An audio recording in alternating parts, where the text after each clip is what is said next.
नमस्ते। आज का टॉपिक है कि do you know your stock like a owner. मतलब आप जिस स्टॉक में इन्वेस्ट करने जा रहे हैं, आफ्टर में be based upon any any research, कि आपको बस रिकमेंडेशन आया है, या आपने खुद रिसर्च की है, या आपको बस ऐसी पता चल गया है, या फिर आपके दोस्त ने किया इसलिए आप कर रहे हैं, या आपको बस करना है, आपको नहीं पता, आप बस कर रहे हैं, right? Because of any reason आप किसी स्टॉक को खरीद रहे हैं, ठीक है? तो क्या आप उस स्टॉक को एज ए ओनर जानते हैं? अगर ऑफ कोर्स आप ओनर होते किसी बिजनेस के, तो आपको ये सब पता होता, ठीक है? आपको सब पता होता, तो आप अपने कंपनी की वैल्यूएशन भी कर पाते। आपको ये भी पता होता कि आज मेरे स्टॉक का फेयर प्राइस क्या है, मेरा जो स्टॉक है वो फेयर वैल्यू पे है, या फिर ओवर वैल्यू है, या अंडर वैल्यू है, या इकोनॉमी के अंदर जो जो भी सिचुएशन बनी हुई है, ग्रोथ फेज है, या फिर रिसेशन फेज है, या फिर स्टैग्नेंट बनी हुई है, या फिर और पॉलिटिकल या इकोनॉमिक टर्मोइल की वजह से अलग कुछ सिनेरियो बना हुआ है। तो आपको पता होता है कि मेरा आगे का ग्रोथ क्या होगा और आज का स्टेटस क्या है, ठीक है? As a owner. तो जब आप नॉर्मली इन्वेस्टर की तरह सोचते हैं, या इन्वेस्टर की तरह जब आप इन्वेस्ट करते हैं, तो क्या आप ये सब चीजें सोचते हैं कि अगर आप ओनर होते तो क्या करते? आप अपना पैसा, आप अपना हार्ड अर्न मनी जो आपने बहुत मेहनत से कमाया हुआ है, आप स्टॉक मार्केट में डाल रहे हैं, किसी स्पेसिफिक स्टॉक में, या let's say group of stock में, द 5 8 10 12 जो भी है, और आप एक्सपेक्ट करते हैं कि वो बहुत अच्छा करें, आपको मल्टीपल टाइम्स रिटर्न दें, double digit triple digit percentage return दें आपको, आप ये एक्सपेक्ट करते हैं। तो आपको ये भी पता होना चाहिए कि स्टॉक के पीछे, ये बहुत इंपॉर्टेंट पॉइंट है, आप नोट करो, आप बहुत से लोग ये मिस कर जाते हैं। पता सबको है बट मिस कर जाते हैं। हर स्टॉक के पीछे एक कंपनी है। स्टॉक हवा में नहीं है। हर स्टॉक के पीछे एक कंपनी है, और उस कंपनी की ग्रोथ से और उस कंपनी के फ्यूचर से वो स्टॉक का प्राइस लिंक्ड है। आज हो सकता है उसका प्राइस थोड़ा ऊपर नीचे फ्लक्चुएट कर जाए बिकॉज ऑफ स्पेकुलेशन, और या बिकॉज ऑफ इकोनॉमी के अंदर जो आज का स्टेटस है, ठीक है, या फिर वर्ल्ड इकोनॉमी का जो स्टेटस है, तो टेम्परेरी फ्लक्चुएट कर जाए कि डीआईआई और एफआईआई ने बाइंग और सेलिंग कर ली, या फिर पैनिक बाइंग पैनिक सेलिंग हो गई। बट लॉन्ग टर्म में वो कंपनी क्या करती है, इस पे डिपेंड करता है कि वो स्टॉक कहाँ जाता है, ठीक है? तो आप अगर कहीं इन्वेस्ट कर रहे हैं किसी भी स्टॉक में, तो you should think like that. आपको ऐसा ही सोचना चाहिए। ये मेरा सजेशन, मेरा कोई एडवाइस नहीं है, मेरा कोई बाउंडेड एडवाइस नहीं है। I am not a certified financial advisor, ठीक है? तो ये सब मेरे सजेशंस ही हैं। आपको अच्छे लगे तो मानिए, नहीं तो मत मानिए, ठीक है? तो आज हम थोड़ा डिटेल में ये सब नोट करेंगे। मैं आपको कुछ पॉइंटर्स बताता हूँ कि what we should look for. और हो सकता है कि आप लोगों को बहुत ज्यादा ओवरवेलमिंग लगे कि इतने सारी चीजें करनी पड़ती है। हाँ भाई, इतनी सारी चीजें ही करनी पड़ती है, पैसा कमाने के लिए करनी पड़ती है। आप मुझे एक बात बताओ, आप आज जिस भी स्टेट पर हो, अगर आप पैसा कमा रहे हो, कितने सालों की एजुकेशन की है आपने?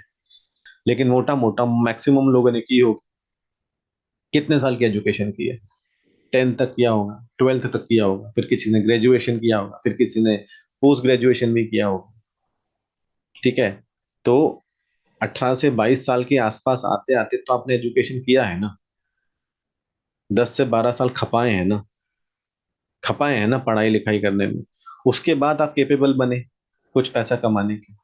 तो आप जब इतना पढ़ाई करने के बाद, इतनी मेहनत करने के बाद, फिर आपके पास स्किल्स आने के बाद, फिर प्रैक्टिकल जॉब एक्सपीरियंस आने के बाद, अब आप केपेबल है पैसा कमाने के, तो आप ये एक्सपेक्ट क्यों करते हैं कि स्टॉक मार्केट में आप ऐसे ही पैसा लगा देंगे, बिना किसी इन्वेस्टमेंट रिसर्च के, बिना किसी मेरिट को देखे कंपनी के, बिना ये देखे कि फ्यूचर में क्या होगा इसके साथ, ऐसे ही लगा देंगे बस? ठीक है, तो मैं शेयर करके बताता हूँ कि what are those points. High level में, डिटेल में तो बहुत ज्यादा है करने के लिए, लेकिन मोटा मोटा वी नीड टू नो कि what are those high level points, ठीक है? ठीक है, तो अभी हमने क्या समझा कि स्टॉक के पीछे कंपनी होती है, ठीक है? कंपनी के पीछे प्रोडक्ट होता है, या फिर सर्विस होती है, करेक्ट, समझे? कोई भी स्टॉक है, कोई भी कंपनी उठा लो, कोई भी स्टॉक उठा लो, उसके पीछे कोई ना कोई कंपनी होगी, और उसके पीछे वो कंपनी कुछ ना कुछ प्रोडक्ट या कुछ कुछ ना कुछ सर्विस बेचती होगी ना, क्योंकि वो कोई प्रोडक्ट और सर्विस बेचती है तो उसका कुछ ना कोई कस्टमर भी होगा। अब वो कस्टमर बी टू बी हो सकता है, मतलब बिजनेस टू बिजनेस हो सकता है, बिजनेस टू रिटेल हो सकता है, ठीक है, बी टू जी हो सकता है, बिजनेस टू गवर्नमेंट हो सकता है, ठीक है।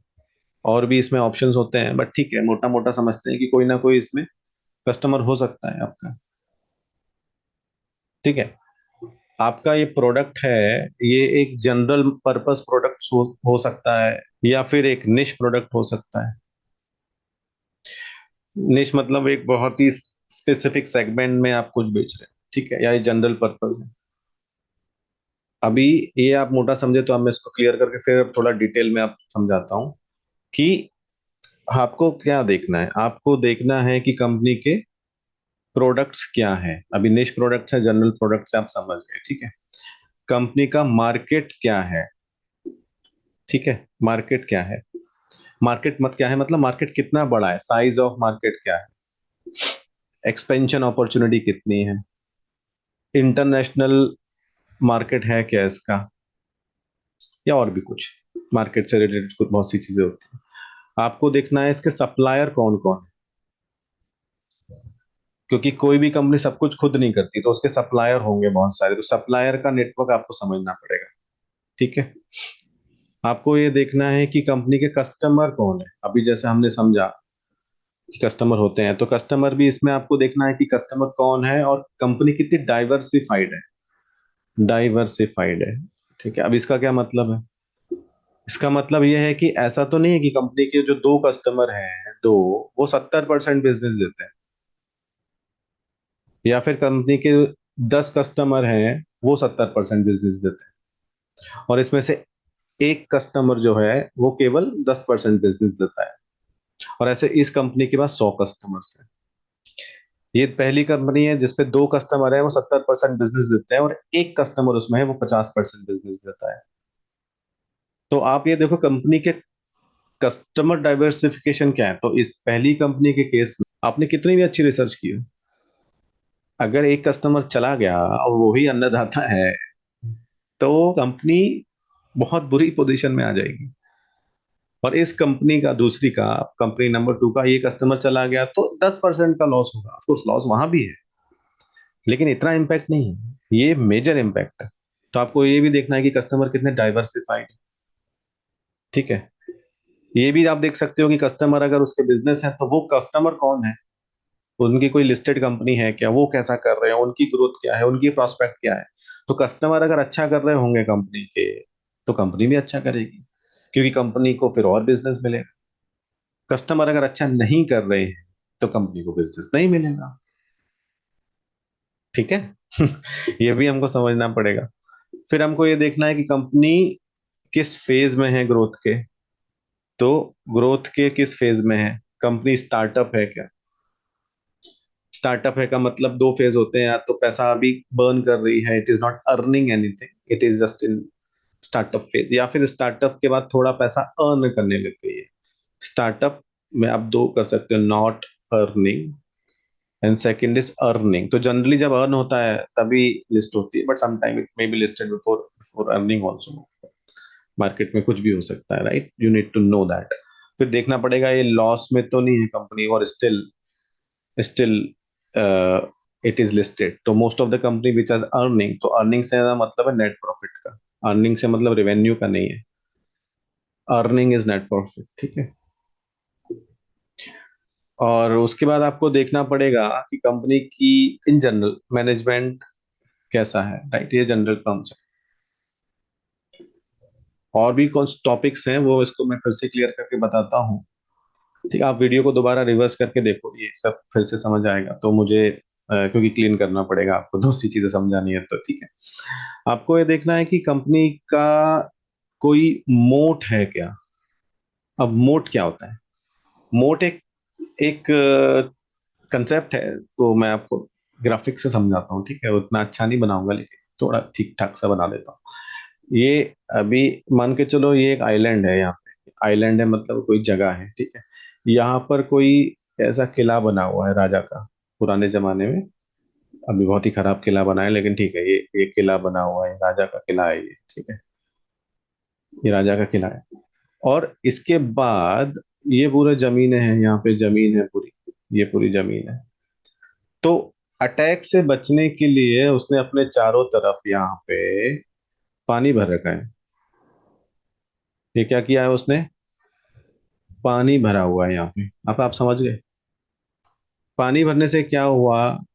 ऑफ कोर्स इसको निकलने के लिए यहाँ पे वो अपना गेट वेट डालते होंगे ऐसे, ऊपर से जाने के लिए गेट डालते होंगे, यहाँ से जा सके, जिससे रोड वोड होगी यहाँ पे।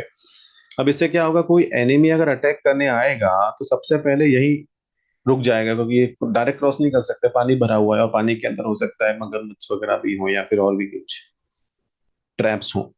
तो वो बहुत सेफ है। तो इसको बोलते हैं मोट। इसका मतलब ये है कि you have something which is protecting you from the competition. Market में कॉम्पिटिटर के सामने डिफिकल्ट है आपको चैलेंज करना, क्योंकि आपके पास ऐसा कुछ है जिसको ब्रेक करना बहुत डिफिकल्ट है। तो जिस कंपनी के पास मोट होता है वो अच्छी सक्सेसफुल होती है। मोट कैसे हो सकता है? आपके पास कोई पेटेंट है क्या? अभी जैसे फार्मा कंपनीज हैं, या फिर आईटी कंपनीज हैं, या फिर मैन्युफैक्चरिंग की स्पेसिफिक कंपनीज हैं, उनके पास रिसर्च पेटेंट होते हैं, तो वो काम वो ही कर सकते हैं कुछ सालों तक, दूसरी कंपनी कर ही नहीं सकती। तो वो उनका मोड बन जाता है, अब वो ही कर सकते हैं, ठीक है। या फिर उनके पास ऐसी कोई टेक्नोलॉजी है जो दूसरों पे नहीं है, या फिर उनके पास ऐसी किसी कंपनी के साथ कोलैबोरेशन है जो दूसरे पे नहीं है, ठीक है। तो आपको ये देखना पड़ेगा कि उनपे कोई मोड है क्या। तो ये मोड को समझाने के लिए मैंने आपको बताया था, थोड़ा डिटेल हो गया, लेकिन ठीक है, we need to understand few things in detail also, ठीक है। तो आप मोड समझ गए, कंपनी में मोड है क्या। फिर कंपनी की कंपटीशन आपको देखनी पड़ेगी कि कंपनी की कंपटीशन कैसी है। कंपटीशन है मतलब there is a market, right. और कंपटीशन में कौन कौन है, कैसी कैसी कंपनी है, उनके शेयर्स क्या कर रहे हैं, उनके ग्रोथ प्लान्स क्या है। फिर आपको देखना पड़ेगा कंपनी का ब्रांड कैसा है, is it a good brand, is it not good good brand, और कैसी परसेप्शन है कंपनी की मार्केट में, बिकॉज परसेप्शन ऑल्सो है सम वैल्यू। वैल्यूएशन में परसेप्शन और ब्रांड का भी फर्क आ जाता है, though they are not tangible, but आजकल आता है तो आता है, भी कुछ कर नहीं सकते उसमें, ठीक है।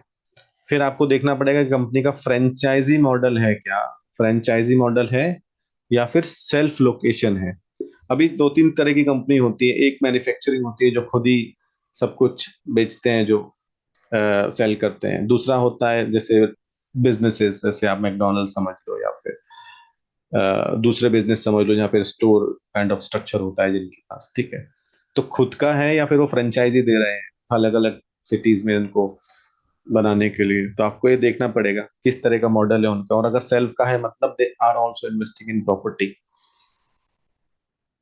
हो सकता है कि ऐसी कोई कंपनी है क्या जो स्टोर बनाने के पहले खुद ही जमीन खरीद लेती है फिर स्टोर बनाती है क्या? पता करो, अगर है तो पता करो इस बारे में, ठीक है।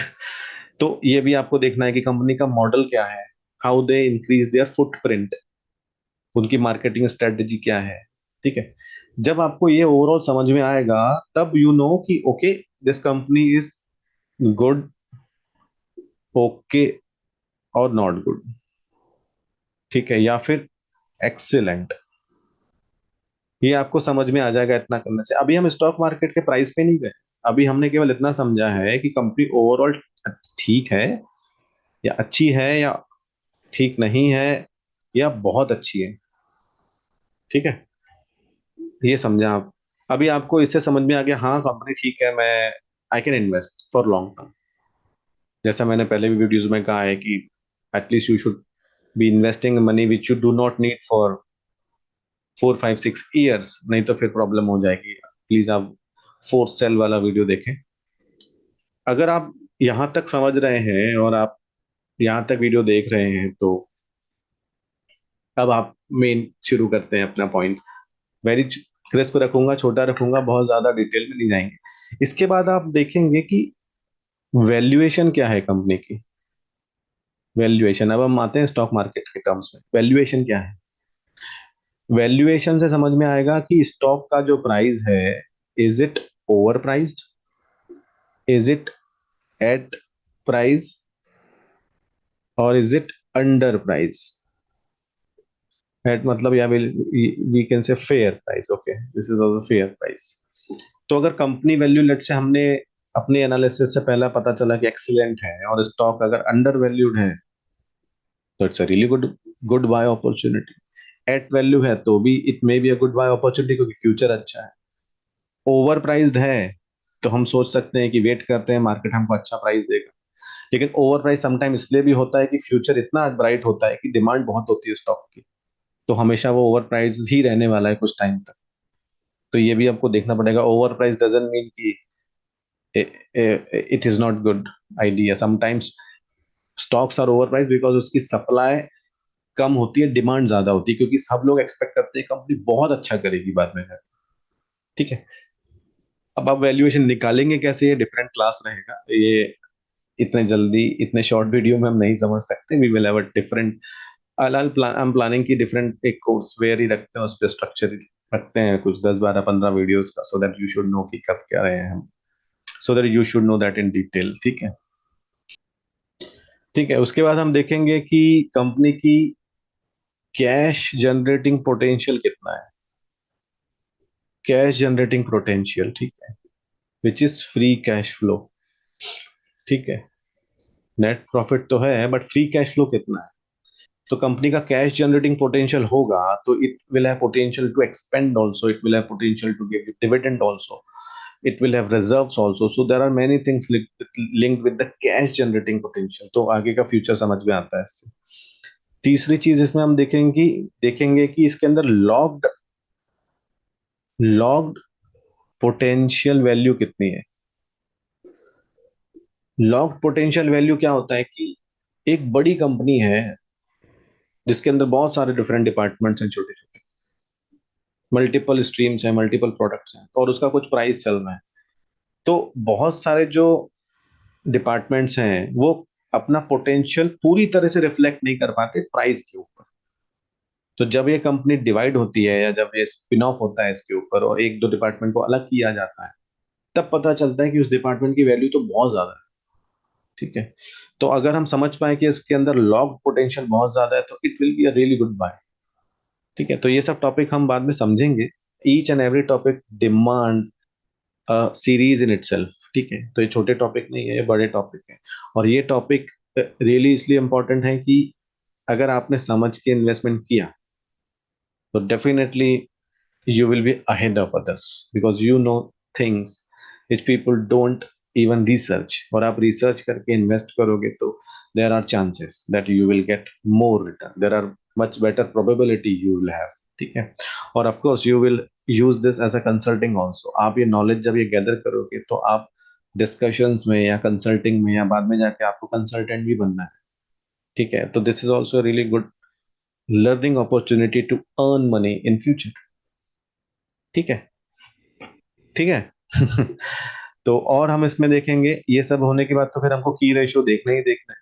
तो इस पे हम अलग से बाद में तो बहुत डिटेल्स वीडियो करेंगे कि ईपीएस क्या है, पीई क्या है, बीवी क्या है, इसका आरओसीई क्या है, which is earning per share, price to equity ratio, book value क्या है, रिटर्न ऑन कैपिटल एम्प्लॉयड क्या है, नेट मार्जिन कितना है इसका। ठीक है। रेवेन्यू क्या है, रेवेन्यू की ग्रोथ कैसी है, नेट मार्जिन की ग्रोथ कैसी है, आरओसी की ग्रोथ कैसी है। ठीक है, ईपीएस की ग्रोथ कैसी है इसके अंदर। ठीक है, फिर डेट कितना है, अब डेट के अंदर भी शॉर्ट होता है और लॉन्ग होता है, वो कितना है। ठीक है। लाइबिलिटी कौन सी है वो भी देखते हैं, करंट कौन सी है लाइबिलिटीज, और बात की कौन सी है। तो there are many things we need to understand, right. और ये सब करने के बाद हमको समझ में आता है एक बहुत बड़ी चीज, विच इज एमओएस। मतलब इसके अंदर मार्जिन ऑफ सेफ्टी कितना है, मार्जिन ऑफ सेफ्टी, इसके अंदर मार्जिन ऑफ सेफ्टी कितना है। ठीक है, मार्जिन ऑफ सेफ्टी में मैं अलग से वीडियो करूंगा, विच आई प्रॉमिस्ड ऑल्सो। तो हम ये बाद में समझेंगे ये सब डिटेल्स में। तो आपको इतना होमवर्क करना पड़ेगा when you want to invest. ठीक है। अब आप सोचिए कि अगर 5,000 10,000 रुपये मैंने एसआईपी कर दी और अपना पैसा दे दिया इन्वेस्ट करने के लिए, do you think that if you do this analysis and invest your money, और you give your money to someone else and they invest it for you for some commission, 1 से 2% का एवरी ईयर, चाहे वो पैसा आपका profit में जाए या लॉस में, they will take your commission. या फिर आप इन्वेस्टमेंट करते हैं इस हिसाब से, और आप फ्रिक्वेंटली रिव्यू करते हैं हर 1 महीने में, 2 महीने में, और उसके हिसाब से फिर आप अपने पोर्टफोलियो में बेचते या खरीदते हैं, तब आप बताइए किस में ज्यादा प्रॉफिट होगा, किस डायरेक्शन में आपको ज्यादा प्रॉफिट होगा, आप मुझे बताइए। अगर आपको लगता है कि ये सब सीखने के बाद अगर आप इन्वेस्ट करेंगे तो ज्यादा प्रॉफिट होगा, तो welcome to my channel. Please subscribe, please like it, please comment कि आपको और क्या देखना है और क्या सीखना है, क्योंकि मेरे पास तो बहुत कुछ है। I will have 2 to 3 videos every week, और लंबे समय के लिए इसको मैं चलाने वाला हूँ, ठीक है। And then plan is to offer detailed video with example only for premium members. मैं अब सब कुछ अब फ्री में नहीं डालूंगा, but after some time, of course not now.